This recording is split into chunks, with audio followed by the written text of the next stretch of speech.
झोपेच्या पोझिशन्स कशा असाव्या? मी डाव्या कुशीवर झोपावं की उजव्या कुशीवर झोपावं? कोणती परफेक्ट पोझिशन आहे? पोझिशन पेक्षा ज्या पद्धतीने झोपल्यावर आपल्याला रिलॅक्स वाटेल, आराम मिळेल आणि मेन स्पायनल इन्व्हॉल्वमेंट हॅम्पर होणार नाही, ह्या कुठलीही पोझिशन ही आपल्याला चालू शकते. प्रत्येकाचे आपले आपले फायदे आहेत. फॉर एक्झाम्पल, तुम्ही जेव्हा सरळ झोपता त्यावेळेस तुम्ही झोप छान लागते, पण तुमचं स्नोरिंग वाढतं सरळ झोपत असल्यावर.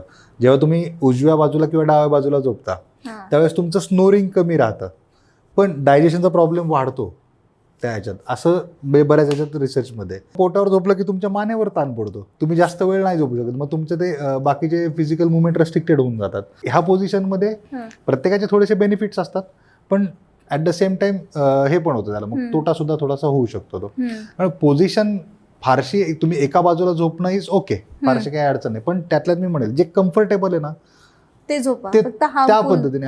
फक्त पालथं शक्यतो झोपू नका, नाही तर मग ते मानेचे त्रास वगैरे थोडंसं असं ते होऊ शकतं.